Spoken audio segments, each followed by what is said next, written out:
Hello, ये 69 BPSC mains में पूछा गया सवाल है। ये देखिए, इस बार एग्ज़ाम जब 69 एग्ज़ाम हो रहा था ना, तो उससे पहले मुझे एक उम्मीद था कि ये देखिए कि क्या कर दिया है।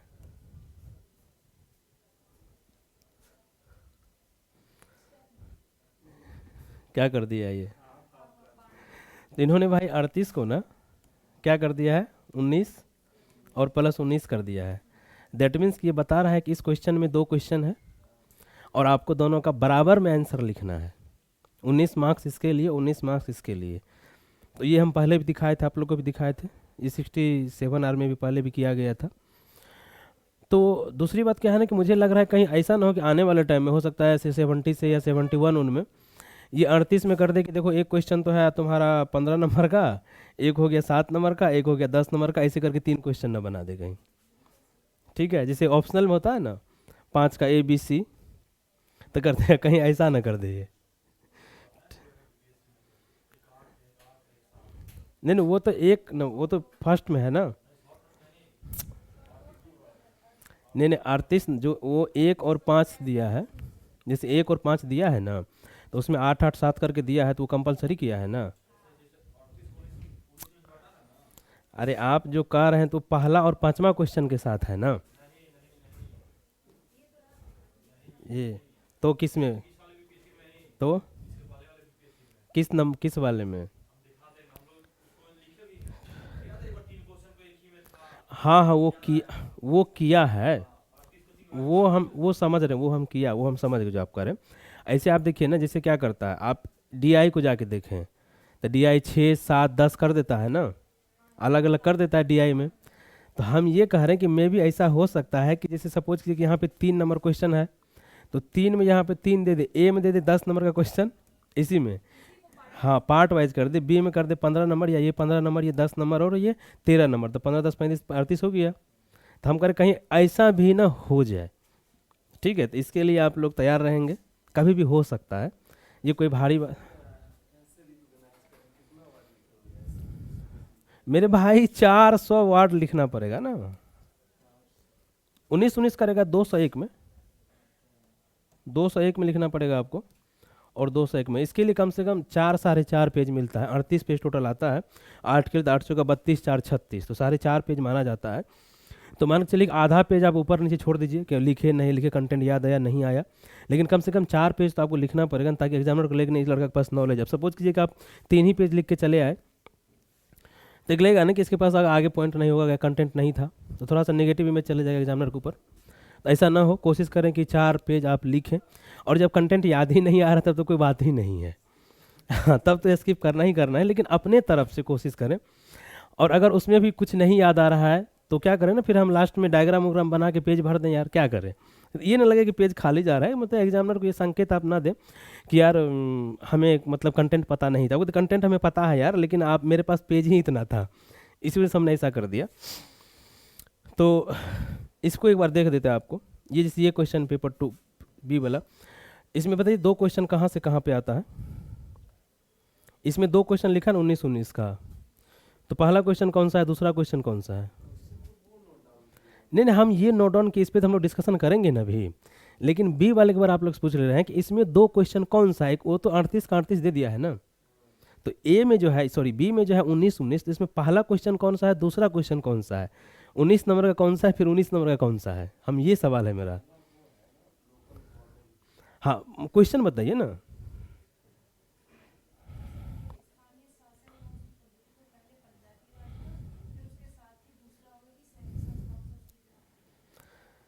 हाँ, एक हो गया कि जैसे स्थानीय शासन एवं उसकी पंचायती राज, और दूसरा शहरी संस्थाओं के सशक्तिकरण के दृष्टिकोण से। अब देखिए इसमें क्वेश्चन क्या लगा दिया कि बिहार में धरातलीय स्तर से उदाहरण के साथ स्पष्ट तथा मूल्यांकित कीजिए। अब क्वेश्चन में लिख दिया है उदाहरण के साथ, ठीक है। और सामान्यतः क्या होता है, जब मॉडल आंसर कोई कोचिंग वाला दे देता है तो वो तो उस टाइम का यार उदाहरण देगा ना, और वो उदाहरण चेपेंगे तो गलत हो जाएगा आपका। एग्जामिनर खुद इसको कुछ पता होता है नहीं। तो जो अभी 2021 में बिहार में पंचायती राज का चुनाव हुआ था, ठीक है, या उसके बाद की जो भी घटनाक्रम है, कोशिश कीजिए कि लेटेस्ट घटनाक्रम डालने का। और कई देखिए जैसे कई सारे क्वेश्चन में, जैसे ये ऊपर वाला हमारा क्वेश्चन है यहाँ पे एग्जाम्पल नहीं लिखा है, क्वेश्चन नहीं लिखा है एग्जाम्पल, लेकिन आपको एग्जाम्पल डालना पड़ेगा। तो यही होता है एक चीज़ कि कुछ चीज़ इंक्लूड होती है, आपको वो डालना ही पड़ेगा। तो कुछ क्वेश्चन में लिखता है उदाहरण के साथ बताइए, और कुछ में लिखता है उदाहरण के साथ, ऐसा तो नहीं लिखता कि नहीं बताइए, उदाहरण शब्द गायब कर दे तो आपको ज़्यादा डालना पड़ेगा, सटीक भी डालना पड़ेगा और लेटेस्ट भी डालना पड़ेगा। नहीं आ रहा है तब तो आप जो याद है वो डाल दीजिए, लेकिन प्रयास कीजिए अपने स्तर से कि लेटेस्ट अगर मिल जाए तो वो ज़्यादा बेटर रहेगा, ज़्यादा कारगर रहेगा। ठीक है, चलिए ये पहला सवाल है, और कौशल प्रसाद आपसे उम्मीद है कि आप इसका भूमिका बताएंगे। ये क्वेश्चन पूछना क्या चाह रहा है, क्वेश्चन कहना क्या चाह रहा है, कवि कहना क्या चाह रहा है।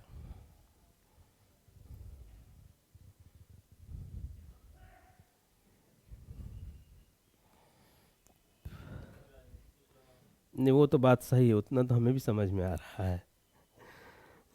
और इसमें मतलब मेन पॉइंट कौन सा है, क्वेश्चन का मेन कोर, अगर हम इसको पार्ट में तोड़ें 1 2 3 4 पार्ट, तो कोर पॉइंट इसका क्या है, जिसको कि हम बताएं कि खींच सके बॉडी वाला पार्ट, कि भूमिका वाला पार्ट सर ये हो जाएगा, बॉडी वाला। बिल्कुल सही, आप कम से कम इतना तो पकड़ना सीख लिए हैं अब, राष्ट्रीय हितों की पूर्ति, ये आपका मेन पॉइंट हो गया। हाँ नहीं मतलब डाउन मत कीजिए, राष्ट्रीय हितों की पूर्ति तो आ जाते हैं साथ में। हम्म। चलिए तो ये हो गया हमारा क्या मेन पॉइंट, जो बॉडी में खिंचाएगा। कम से कम इतना तो अब आप सीख चुके हैं, इसमें कोई दिक्कत नहीं है। हाँ अब तो लिखना भी हो ही जाएगा। तो कह रहा बिहार में गठबंधन की राजनीति के मूल सिद्धांत को, ठीक है, विशेषतः राष्ट्रीय हितों की पूर्ति के दृष्टिकोण से विवेचित कीजिए और एवं विश्लेषित कीजिए। अब देखिए ये क्वेश्चन में परिवर्तन क्या किया है, विवेचित भी लिख दिया है और विश्लेषित भी। अगर इंग्लिश में देखें एनालाइज, जबकि इससे पहले क्वेश्चन का ये ट्रेंड नहीं था ना, सिर्फ एक था, या तो विश्लेषित कीजिए या एनालाइज कीजिए। वही हम कह रहे हैं, यही होता है क्वेश्चन के साथ आप जब प्रैक्टिस करते हैं तो यही होता है चेंजिंग। और इतनी औकात नहीं होती है कोचिंग वाले की इस तरह का क्वेश्चन बना दे जो टेस्ट सीरीज लगाते रहता है कि एक तो डिस्कस भी कीजिए और फिर एनालाइज भी कीजिए। आप एनालाइज का मतलब क्या होता है, अगर हम अपने देखिए कि एनालाइज में क्या लिखना पड़ेगा। डिस्कस तो हम लोग कर लेते, चलो दोस्तों के बीच किसी मुद्दे पर डिस्कस कर लेते हैं तो पॉजिटिव और निगेटिव बात कर लेते हैं। एनालाइज का मतलब क्या होता है, महसूस, हाँ क्या महसूस किया मुझसे, ठीक है, तो उससे क्या, अगर हम ये चीज़ हमने इसे एनालाइज किया तो मुझे ये बेनिफिट्स हुआ। तो बेसिकली उन्होंने जो परिवर्तन किया चीज़ों को, एनालाइज, हम लोग कहते हैं कि इसको एनालाइज करो ना तुम यार, मतलब महसूस करो कि ये कैसा है। तो बेसिकली यहाँ पे अधिकांश बातें आपको पॉजिटिव लिखनी पड़ेगी। अब देखिए यहाँ पे जो क्वेश्चन लिखा है,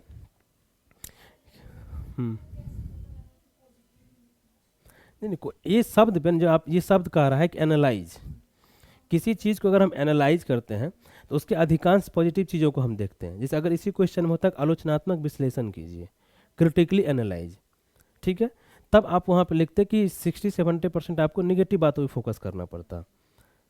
यहाँ पे कह रहा है कि एनालाइज, डिस्कस एनालाइज। अब मान के चलिए कभी क्या होता है, हम किसी दोस्त के साथ अगर वार्तालाप भी करते हैं तो कहते हैं किसी बात पे चलो इसको हम डिस्कस कर ले कि ये कपड़ा खरीदना है कि नहीं खरीदना है। तो फिर हम उससे कुछ सकारात्मक बात को भी नोट करते हैं, कुछ नकारात्मक बात को भी नोट करते हैं। नहीं भैया दाम बहुत है यार, नहीं लेंगे, फिटिंग तो आ रहा है।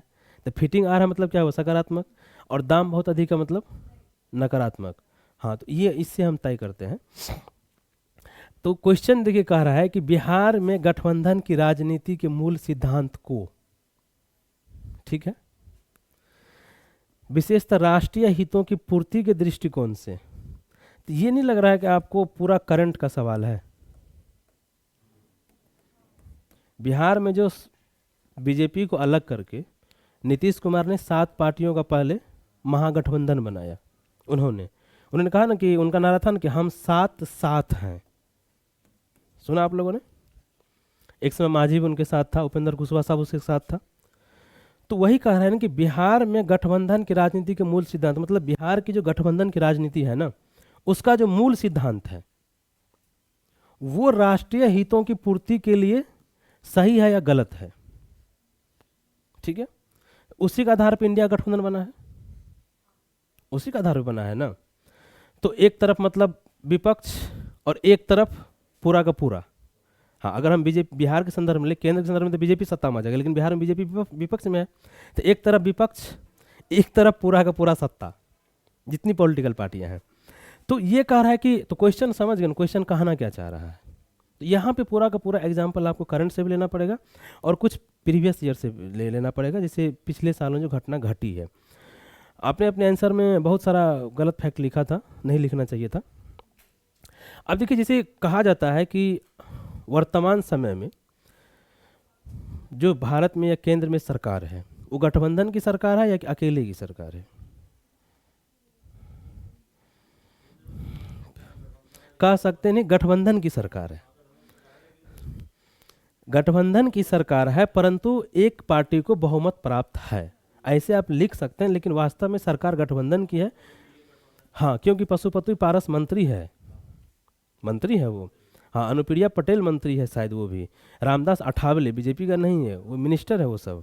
तो क्या है ना, आप देखिए, जब आप यहाँ पे अगर आप इसको एक्सप्लेन करेंगे तो हम सिर्फ बैकग्राउंड समझा रहे, तब आप क्वेश्चन को एग्जैक्ट समझ पाएंगे कि लिखना क्या था। 1989 तक कौन थे प्राइम मिनिस्टर?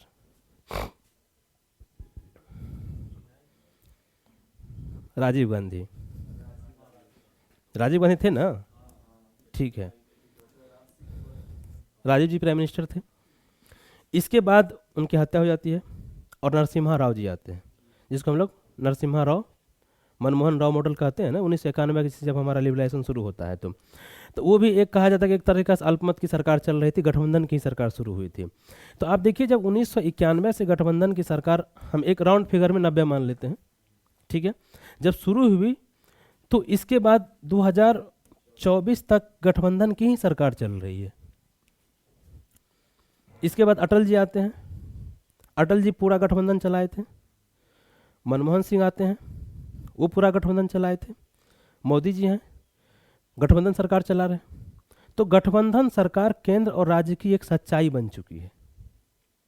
ठीक है, आप लिख सकते हैं कि गठबंधन की ही सरकार है, भले ही या व्यवहारिक में, जिसे हम इंग्लिश में प्रैक्टिकली, तो व्यवहारिक में एक पार्टी को सत्ता बहुमत प्राप्त है, परंतु वास्तव में, वास्तविक रूप में सरकार गठबंधन की ही चल रही है। और अब 24 की भी अगर हम बात करें तो एक तरफ हमारा इंडिया गठबंधन आता है और एक तरफ एनडीए आता है। बीजेपी अकेले चुनाव लड़ नहीं रही है, ठीक है। अब देखिए, क्या जो हमारा एलपीजी हुआ है, गठबंधन की राजनीति ने लाया। जो हमारे अटल बिहारी वाजपेयी, जिन्होंने गठबंधन सरकार में तो परमाणु बम फोड़ दिया था कि नहीं फोड़ा। तो ये देखिए, ऐसा नहीं है कि गठबंधन की सरकार केंद्र में आती है तो या राज्य में आती है तो वो कमजोर होती है। क्योंकि 91 के बाद अब देखिए, दूसरा माइलस्टोन डिसीजन मनमोहन सिंह की सरकार में 1, 2, 3 परमाणु समझौता जो हमारा अमेरिका से हुआ था, गठबंधन की सरकार नहीं किया है। तो देखिए, 1991 के बाद जो भी देश ने हमारा अचीव किया है, या वर्तमान टाइम में जो हमारी विदेश नीति रही है, हमने जो अमेरिका से समझौता किया या इजराइल समझौता किया, या हमने जो भी दुनिया में एक बैलेंसिंग G20 आपने यहाँ लाया, जो भी हमारा पॉजिटिव पक्ष है, सारा का सारा तो गठबंधन की राजनीति को है ना, कि नहीं है। इसीलिए तो फिर अब आप समझ गए कि यहाँ पे आपको गठबंधन की राजनीति को राष्ट्रीय हित में पॉजिटिव दिखाना पड़ेगा। अगर आप निगेटिव लिख देते हैं तो आपका आंसर कट जाएगा।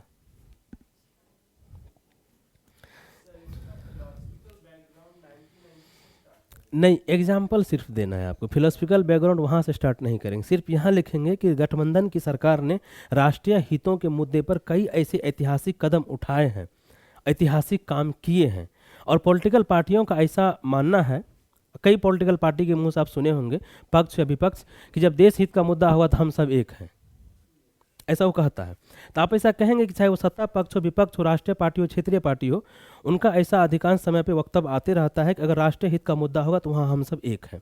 उदाहरण के लिए, जब 1998 में अटल बिहारी वाजपेयी के द्वारा परमाणु विस्फोट किया गया था, तो गठबंधन की ही सरकार थी, देश एकजुट था, सही बात है। फिर आप 1, 2, 3 परमाणु समझौता ले लीजिए, गठबंधन की सरकार थी।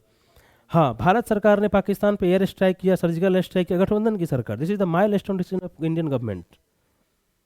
तो ठीक है, तो ऐसा नहीं है कि गठबंधन की सरकार अगर आ जाएगी तो, हाँ, गठबंधन सरकार की कुछ अपनी चुनौतियां होती है कि जब क्षेत्रीय आप जो राष्ट्रीय, जैसे कभी क्या होता है ना कि आप जब लिखेंगे कि कुछ निगेटिव पॉइंट एकाध को अगर लिखना हो, तो जो राष्ट्रीय पार्टी होती है वो कभी कभी क्षेत्रीय आकांक्षाओं या क्षेत्रीय भावनाओं को नज़रअंदाज कर देती है, तो ये शब्द नहीं लिखेंगे, वो अपने प्राथमिकताओं पर नहीं रखती है।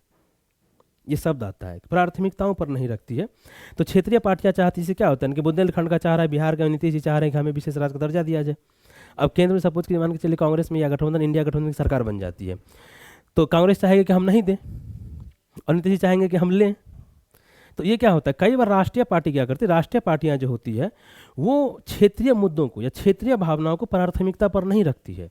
ठीक है, जो दूसरी या तीसरी प्राथमिकता है उसकी होती है, जबकि जो उस क्षेत्र से संबंधित पार्टियां होती है अगर वो गठबंधन की सरकार में होती है तो उसकी ये प्रयास होती है कि भारत सरकार या केंद्र सरकार या राष्ट्रीय पार्टियां इसको प्राथमिक मुद्दा बनाए। तो ये थोड़ा खींचतान चलते रहता है। तो क्षेत्रीय भावना और राष्ट्रीय हित, अब बिहार को मिल जाए तो अन्य सारे स्टेट भी मांग करने लगेंगे। अब सपोज कि जैसे अभी किसी जैसे हमारे यूपी में कह रहा है कि बुंदेलखंड के इलाका को अलग राज्य का दर्जा दे दिया जाए, या हमारे नॉर्थ ईस्ट में बहुत सारे जो ग्रुप्स हैं वो कहते हैं कि हमें एक ग्रेटर नागालैंड बनाने दे दीजिए, हमारा अलग सब कुछ कर दीजिए। तो एक को करेंगे तो फिर बाकी जगह तो मांग स्टार्ट हो जाएगा ना। अब जैसे देखिए आरक्षण की बात, अब देखिए राजस्थान में अलग आरक्षण की मांग चलती है, महाराष्ट्र में अलग अभी चल रहा है ना। तो इसी तरीक़ा से हरियाणा में भी चलता था जाट आरक्षण को लेके। तो अगर एक सपोज कीजिए कि महाराष्ट्र सरकार अगर मराठा की बात मान लेती है, भारत सरकार ही मराठा की बात मान लेती है, तो फिर अन्य जो ग्रुप है, समूह है, वो दबाव बनाएगा इन सरकार पे। तो राष्ट्रीय पार्टी के लिए ये एक चुनौती होती है कि क्षेत्रीय मुद्दे उनके प्राथमिक मुद्दे नहीं होते हैं, और क्षेत्रीय पार्टी के लिए ये आवश्यकता होता है कि वो अपने अस्तित्व को बचाने हेतु वो क्षेत्रीय मुद्दों को चाहता है कि हम प्राथमिक स्तर पर रखें, क्योंकि उसे भी अपनी राजनीति करनी होती है। तो यहाँ पे थोड़ा सा खींचतान आता है बस यहीं पे। बाकी राष्ट्रीय हित के मुद्दे पर यहाँ पे आपसे पूछा गया है सीधा कि राष्ट्रीय हितों की पूर्ति के दृष्टिकोण से, तो पास्ट में भी राष्ट्रीय हितों की पूर्ति हुई है, ठीक है। और पॉलिटिकल पार्टी का ये स्टेटमेंट कि राष्ट्र हित के मुद्दे पर हम एक रहेंगे, यह इस बात का संकेत है कि भविष्य में भी राष्ट्र हित के मुद्दे पर हमारा देश सफल होगा। नहीं नहीं नहीं, नहीं आप निगेटिव सिर्फ यही डालेंगे कि गठबंधन की सरकार में खींचतान चलते रहती है, तो यही, हाँ यही एक पॉइंट डालेंगे। किस चीज़ की? नहीं देखिए, ठीक है आपने जो कहा वो सही कहा, लेकिन क्वेश्चन में वो पूछा नहीं गया है ना। अगर क्वेश्चन ये पूछता है गठबंधन सरकार की विशेषताओं का मूल्यांकन कीजिए, तब यहाँ पे आपको एक शब्द जोड़ दिया है कि सिर्फ राष्ट्रीय हित पे लिखना है ना आपको। राष्ट्रीय हित से अगर आप अगल बगल जाएंगे तो आपका आंसर जो है वो डिसोसिएट हो जाएगा। अगर यहाँ पे राष्ट्रीय हित नहीं लगाता तब आप उन सब बातों का जिक्र कर सकते थे। किस लाइन को? हाँ, ये आपका निष्कर्ष से ऊपर वाला पॉइंट होना चाहिए था, ठीक है। और उसके बाद आप लिखेंगे, कई सारे लोगों ने, हमारे जैसे बहुत सारे महापुरुष देश में रहे हैं, उन्होंने कहा है कि गठबंधन की सरकार गरीबों की सरकार होती है, ठीक है, ठीक है। और एक डेमोक्रेटिक कंट्री और डेमोक्रेटिक सेटअप में गठबंधन की सरकार ज़्यादा महत्वपूर्ण इसलिए होती है कि उसमें क्या होता है ना कि हर क्षेत्र के लोगों का प्रतिनिधित्व हो जाता है, हर विचारधारा का लोग प्रतिनिधित्व उसमें करते हैं। तो डेमोक्रेटिक रूप से गठबंधन की सरकार अच्छी सरकार होती है, आप इसको नकारात्मक नहीं कहेंगे। इसलिए है कि इतना दिन से हमारे यहाँ गठबंधन की सरकार चल रही है और अभी भी गठबंधन का सरकार ही स्वरूप ले रही है। अब बताइए, हमें तो लगता है किसी राज्य में भी यार कोई ऐसा सरकार ना हो जो कि अपने दम पे सरकार बनाया हो बहुमत में। अगर हम मैं भी मान के चले कि ले बीजेपी जैसे एमपी में है, तो कोई ना कोई छोटा मोटा पार्टी तो उसके साथ होगा ही, जो एमपी का छोटा लोकल मुगल पार्टी होगा। तेलंगाना में भी कांग्रेस के साथ कोई ना कोई छोटा मोटा पार्टी होगा ही। तो ऐसा मेजोरिटी में, बिहार में तो खैर पूरा का पूरा ही है। अब यूपी में देख लीजिए, योगी जी सरकार इतने बहुमत वाली सरकार है, उसके साथ भी 3-4 वो राजभर निषाद कौन कौन जुड़े हुए हैं। तो स्टेट में भी गठबंधन की राजनीति एक सच्चाई बन चुकी है, ठीक है। और केंद्र में तो हाँ ही है। तो आप समझ गए इस पर आपको क्या लिखना था इस क्वेश्चन में? अधिकांश, अधिकांश नहीं, इसमें क्रिटिकली एनालाइज आपसे नहीं पूछा गया, सिर्फ आप लिखेंगे कि गठबंधन की जो सरकार होती है उसकी अपनी एक चुनौती होती है, ये बात सच है। हाँ, ताकि एग्जामिनर को लगे कि आप जान रहे हैं, लेकिन वो पूछा नहीं गया है कि आप उसको मेन पॉइंट बना दें एग्जाम में या उसको बराबर का तवज्जो दे दें। तो ये आपको इसमें लिखना था कि बिहार में गठबंधन की राजनीति का मूल सिद्धांत। तो इसका भूमिका क्या लिखेंगे ये बताइए, क्या आप बोलिए, कैन यू स्पीक प्लीज।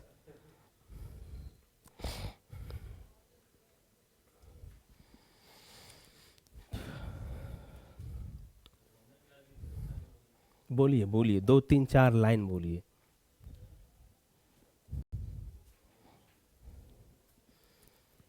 लिखिए, थोड़ा हम लिखा देते हैं। पानी लाए हैं गरम, गरम पानी लाए हैं, बताइए। चलिए कोई बात नहीं, ठीक है।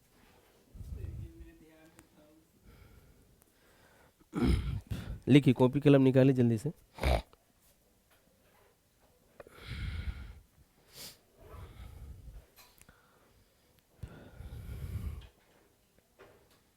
भारत एक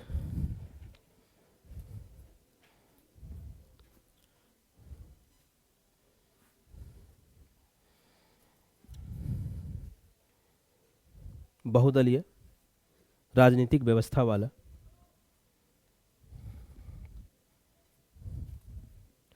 प्रगतिशील लोकतांत्रिक देश है। राजनीतिक व्यवस्था वाला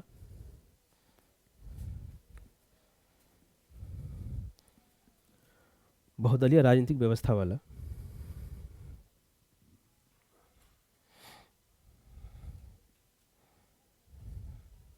प्रगतिशील लोकतांत्रिक देश है।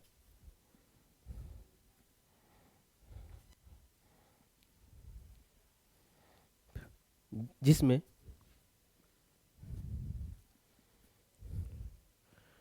कुछ राष्ट्रीय दल हैं, कुछ राष्ट्रीय दल हैं, तो अनेकों क्षेत्रीय दल भी हैं।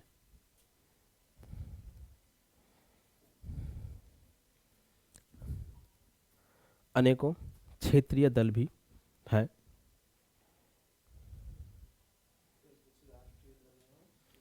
अनेकों क्षेत्रीय दल, मेनी रीजनल पॉलिटिकल पार्टीज, क्षेत्रीय दल हैं।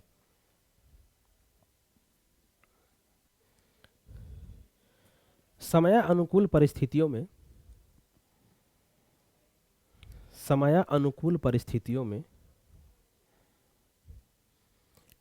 ये थोड़ा अच्छा शब्द है, अगर ये ना शब्द याद आए तो आप लिखिए विभिन्न परिस्थितियों में, इतना तो लिख सकते हैं, याद आ जाएगा। तो समय अनुकूल परिस्थितियों में अनेकों बार राष्ट्रीय दल क्षेत्रीय दलों के साथ गठबंधन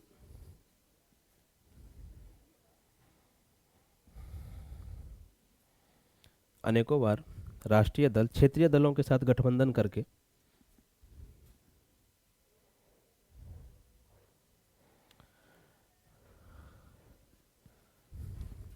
देश में व राज्यों में, देश में व राज्यों में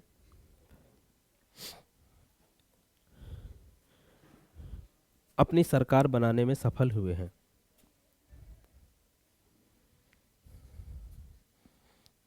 सरकार बनाने में सफल हुए हैं और सरकारों का संचालन भी सफलतापूर्वक पूर्ण हुआ है। और सरकारों का संचालन भी सफलतापूर्वक पूर्ण हुआ है।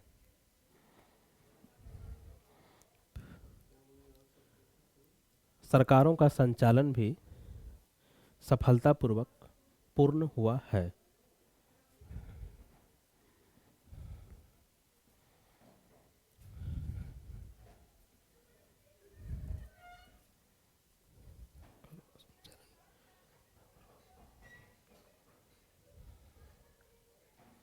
सरकारों का संचालन भी सफलतापूर्वक पूर्ण हुआ है। पिछले कुछ दशकों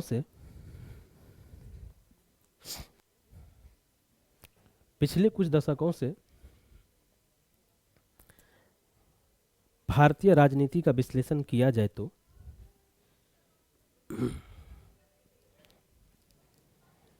पिछले कुछ दशकों से भारतीय राजनीति का विश्लेषण किया जाए तो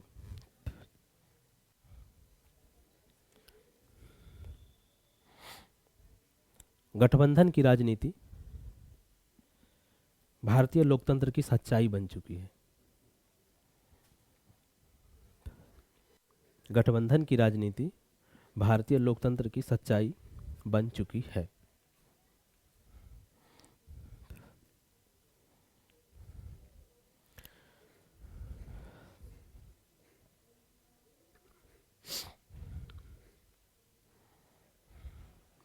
ठीक है, अब यहाँ से आप पैराग्राफ चेंज कर लेंगे, पहला पैराग्राफ चेंज करेंगे यहाँ पे, और फिर वो बिहार के बारे में लिखना शुरू कर देंगे कि वर्तमान समय में बिहार में भी गठबंधन की सरकार चल रही है।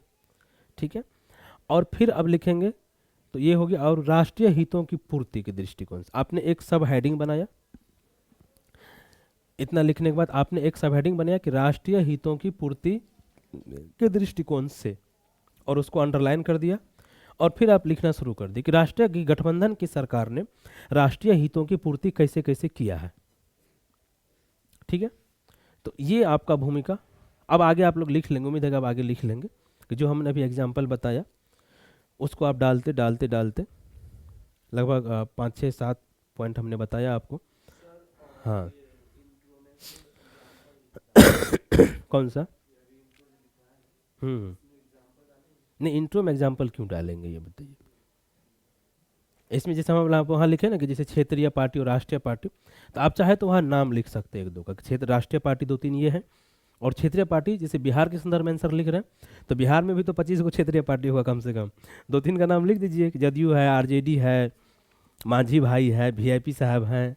हाँ ठीक है, हाँ तो 2 3 का नाम लिख सकते हैं वहाँ पे बेसिकली, और बाकी कुछ नहीं। तो ये देखिए लग रहा है कि भूमिका सीधा गठबंधन से जुड़ गया है। ठीक है, ऐसे आपको लिखना होता है, और फिर आप निष्कर्ष में क्या करेंगे, बस वही सकारात्मक पॉइंट कि नहीं, गठबंधन की राजनीति ने हमारे लोकतंत्र को मजबूत बनाया है। ठीक है, और गठबंधन की राजनीति ने हमारे हर चीज़ को, अर्थव्यवस्था को, राजनीति को, सब कुछ को मजबूत है, सकारात्मक पॉइंट भी आप लिखेंगे। ठीक है,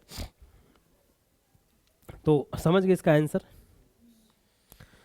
ऐसे ये तो कई बार चर्चा किए भी थे उस समय हम लोग, इस तरह के सवालों को तो बहुत।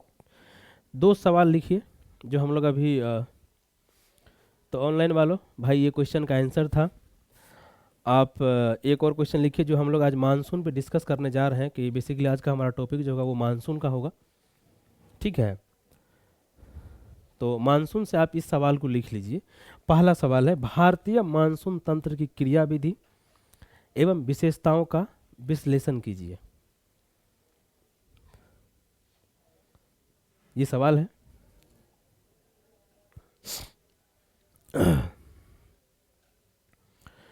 जो बिल्कुल यूपीएससी में सवाल पूछा हुआ है। ठीक है, बिल्कुल पूछा हुआ है, इसमें कहीं कोई डाउट नहीं है। ये सवाल यूपीएससी में पूछा गया है। नहीं आप देखिए, स्टेट पीसीएस तो वहाँ से मार्गदर्शन लेता ही है, क्योंकि आप इसमें देखें तो चंद्रयान 3 पे क्वेश्चन पूछा हुआ है बीपीएससी में, और चंद्रयान 3 मैंने डिस्कस कराया था कि यूपीएससी में सवाल पूछा गया है। इस क्वेश्चन को आपने लिख लिया 4 का ए। एक और सवाल आया हुआ है, थोड़ा उसको हम लोग देखते हैं कहाँ पे है। आपने तो पीडीएफ जो जी दिया है वो तो उल्टा पुल्टा है। ये B6 का B, भारत की मानसून प्रणाली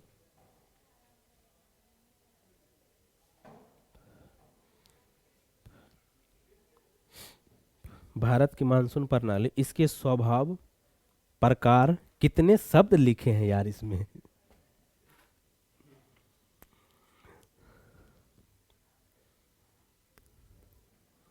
जलवायु परिवर्तन, वितरण, समानार्थी शब्द, पूर्वी एवं पश्चिमी जेट स्ट्रीम तथा व्यवहारता का वर्णन कीजिए।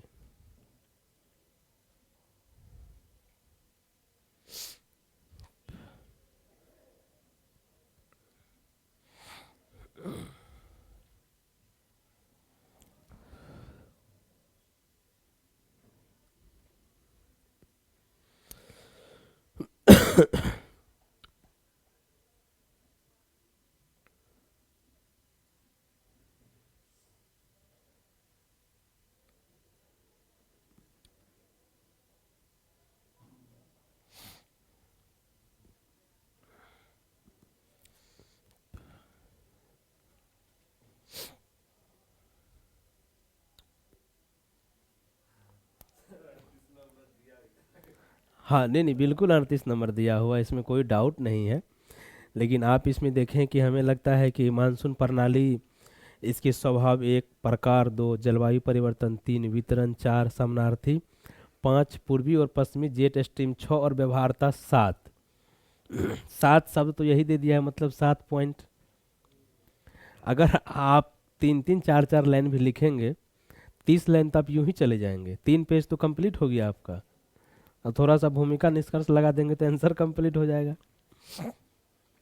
चलिए इस क्वेश्चन को लिख लिए। एक और क्वेश्चन दिखाते हैं जो पूछा गया है, हम लोग पहले डिस्कस किए थे, आप लोग को याद आ जाएगा। प्रौद्योगिकी की भूमिका,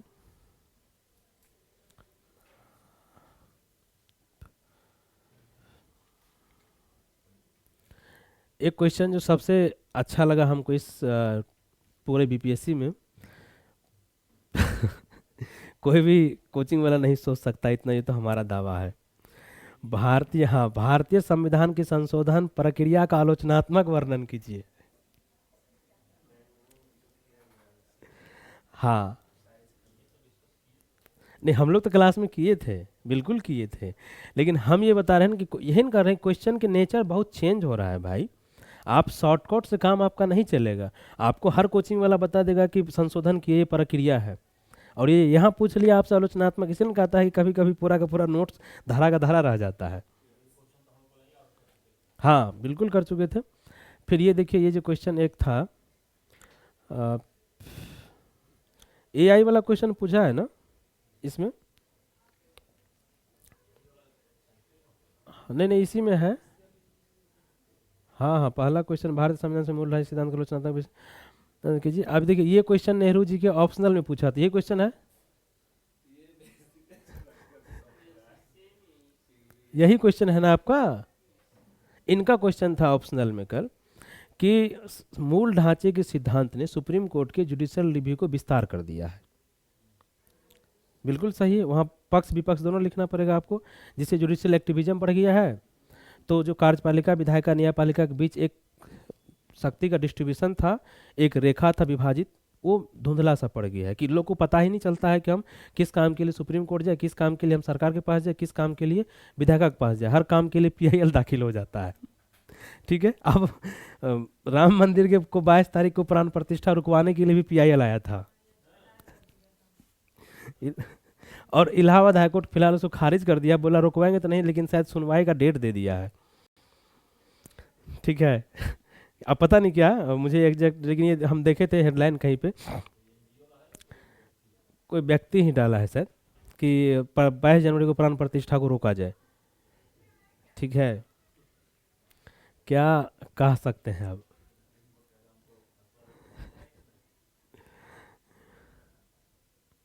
औद्योगिक विकास में प्रौद्योगिकी की भूमिका, सतत टेक्नोलॉजी पे भूमिका। चलिए वो क्वेश्चन अभी नहीं मिल रहा है, मिलेगा। एआई पे क्वेश्चन पूछा हुआ था। ठीक है, नैनो टेक्नोलॉजी हम लोग डिस्कस किए ही थे क्लास में पहले भी। क्वेश्चन ये था कि लेजिस्लेटिव में जो है ना, एआई का भूमिका कैसे उपयोगी हो सकता है, लेजिस्लेटिव में पूछ लिया था।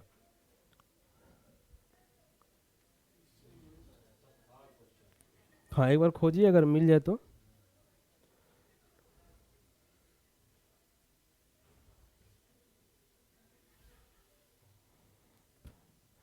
शायद या पेपर 1 में है क्या, पेपर 1 में है क्या, देखिए तो एक बार। वो क्वेश्चन अगर मिल जाए तो थोड़ा सा अच्छा रहेगा। चलिए, नहीं तो कल आगे अगले दिन हम लोग डिस्कस कर लेंगे। उसमें क्वेश्चन ये था कि एआई की जो भूमिका है ना, एआई की भूमिका का आप विश्लेषण कीजिए विधायिका में, लेजिस्लेटिव में एआई की क्या भूमिका होगी, आप उसका विश्लेषण कीजिए। पेपर 1 में चेक कीजिए ना एक बार, पेपर 1 के इसमें, तो पेपर 2 हमारे पास है ही, किस में है, पेपर 1 में ही है ना, हाँ वही हमको भी लगा पेपर 1 में ही होगा।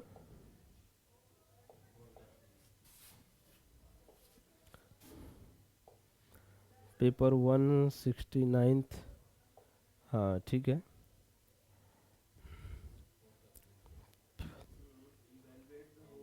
हाँ ये क्वेश्चन हमें दिया। अब देखिए क्या है ना, विधायी संस्थाओं की निर्णय निर्माण प्रक्रिया में कृत्रिम बुद्धि बौद्धिक क्षमता की भूमिका का मूल्यांकन कीजिए। तो एआई, आर्टिफिशियल इंटेलिजेंस, हम लोग इसको पढ़े थे क्लास में।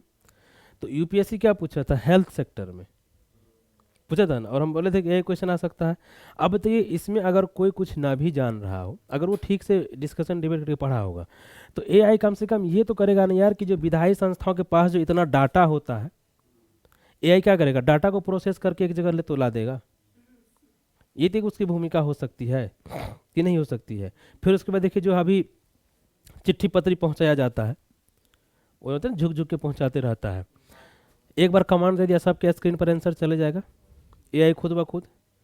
तो यही होता है ना। तो ये क्वेश्चन वही हम देखे, हम कि यार बताओ, अब लड़का पढ़ के जा रहा है कि एआई की भूमिका स्वास्थ्य एग्रीकल्चर बताइए हैं। और नीति आयोग ने 5 चीज डिसाइड किया है, ट्रांसपोर्ट, स्मार्ट सिटी, जहाँ पर हम लोग एआई की भूमिका देखेंगे, हेल्थ, एजुकेशन, एग्रीकल्चर, और यहाँ पूछ लिया विधायी।